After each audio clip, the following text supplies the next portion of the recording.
The whole civilization will die tonight. ये किसी Hollywood Bollywood movie का कोई डायलॉग नहीं है, कोई नॉवेल नहीं है, कोई फिक्शन नहीं है, बल्कि एक most civilised nation, so called self declared human rights champion country के एक sitting president mister madman, paedophile, the genocider, the better of genocider, the abuser of the minor mister Donald Trump के एक tweet है, उनका एक clear threat है Iran के बारे में, ईरानी अवाम के बारे में।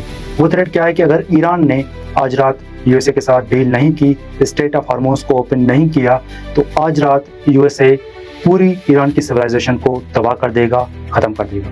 जब आप ईरानी सिविलाइजेशन को ख़त्म करने की बात कर रहे हैं तो इसका मतलब ये है कि आप ईरानी गवर्नमेंट को ख़त्म करने की बात नहीं कर रहे हैं, आप 93 मिलियन ईरानी अवाम को कत्ल करने की बात कर रहे हैं, उनको ख़त्म करने की बात कर रहे हैं, जिसमें मासूम बच्चे, ख़वातीन एंड आम आदमी शामिल है, जिसमें वो ख़वातीन शामिल है जिनके आप आज़ादी के नारे लगा रहे थे, जिनके बारे में आप यही क्लेम कर रहे थे कि ईरानी जो रिजीम है, ईरानी गवर्नमेंट है, उनको बेसिक राइट्स प्रोवाइड्स नहीं कर रही। बट यहाँ पर आप क्या कर रहे हैं? आप यहाँ पर crime against the humanity commit कर रहे हैं, आप वॉर क्राइम कमिट कर रहे हैं, आप एक्ट ऑफ टेररिज्म कमिट कर रहे हैं। इससे पहले डोनाल्ड ट्रंप ने क्या ट्वीट किया था कि अगर ईरान ने with in the given time USA के साथ डील नहीं की या स्ट्रेट ऑफ हार्मोज को ओपन नहीं किया, तो यूएसए ईरान में जो पावर प्लांट्स हैं, जो ब्रिजेस हैं, इंफ्रास्ट्रक्चर है, उनको मुकम्मल तौर पर तबाह कर देगा।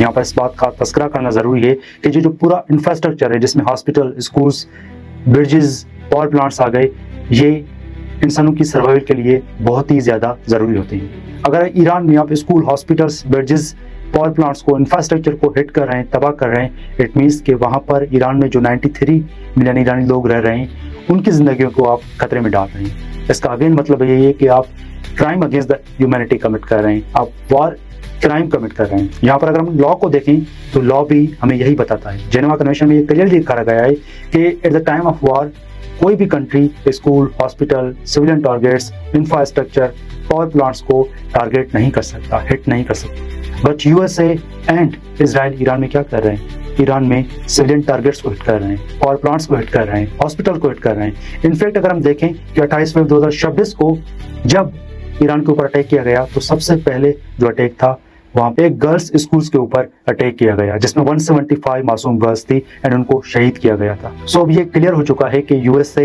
एंड इजराइल ईरान में वॉर क्राइम कमिट कर रहे हैं, क्राइम अगेंस्ट ह्यूमैनिटी कमिट कर रहे हैं, and this is the clear act of terrorism. वैसे तो ये ब्लेम कर रहे हैं कि ईरान एक टेररिस्ट स्टेट है, ईरान एक रोग स्टेट है, बट अगर हम एक्शन को देखें तो एक्शन से यही साबित होता है कि यूएसए एंड इजराइल खुद एक दहशतगर्द रियासत हैं, खुद एक रोग स्टेट है जो कि crime against the humanity commit कर रहे हैं एंड माजी में भी कमिट करते आए हैं। ये खाली ब्लेम नहीं है। अगर हम हिस्ट्री को देखें तो हिस्ट्री हमें क्या बताती है? हिस्ट्री हमें यही बताती है कि ये जो रोग स्टेट है, ये जो टेररिस्ट स्टेट है यूएसए, इसका बुनियाद किस तरह से रखा गया था। सबसे पहले ये गोरे अमेरिका में गए थे, यूएसए में गए थे, वहाँ पर जो नेटिव लोग थे, जो मकामी लोग थे, रेड इंडियन, उनको बेदर्दी से वहाँ पर उनको मारा।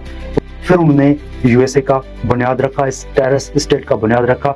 अगर हम हिस्ट्री को मजीद देखें, मजीद पढ़े, तो हिस्ट्री हमें ये बताती है कि दुनिया में फर्स्ट टाइम जो एटॉमिक बम है वो यूएसए ने ही यूज़ किया है। हमें पता है कि किस तरह से यूएसए ने जापान के ऊपर 2 एटॉमिक बम गिराए, इन हज़ारों इंसानों को, बेगुनाह इंसानों को कत्ल किया, crime against the humanity commit किया, जेनोसाइड कमिट किया। उसके बाद अगर हम देखें तो हिस्ट्री हमें ये भी बताती है कि एक फॉल्स फ्लैग 9/11 ऑपरेशन किया गया। उसके बाद वॉर ऑन टेरर को वेपनाइज के तौर पर यूज करते हुए यूएसए ने कई कंट्रीज पर अटैक किया, जिसमें 9,40,000 मासूम बेगुनाह शहरियों को मारा गया।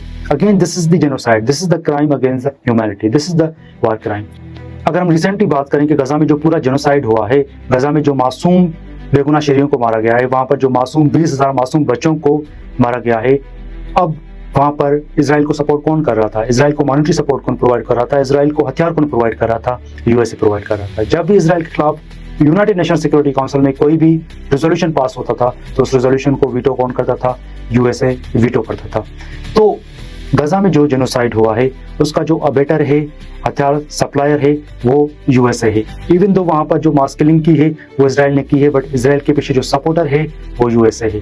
तो हिस्ट्री हमें ये बताती है, और हम अब रिसेंटली ईरान में भी देख रहे हैं कि ये जो वार क्राइम कमिट हो रहे हैं, जो crime against the humanity commit हो रहे हैं, ये जो ईरान को थ्रेट दिए जा रहे हैं कि हम एक रात में 93 मिलियन जो ईरानी लोग हैं उनको खत्म कर देंगे, उनकी सिविलाइजेशन को खत्म कर देंगे। तो this is the clear act of terrorism, this is the war crime, this is the crime against the humanity जो कि यूएसए कमिट कर रहा है। अल्लाह ताला ईरान की हिफाजत फरमाए, अल्लाह ताला पाकिस्तान की हिफाजत फरमाए। ईरान जिंदाबाद, पाकिस्तान जिंदाबाद। Thank you very much.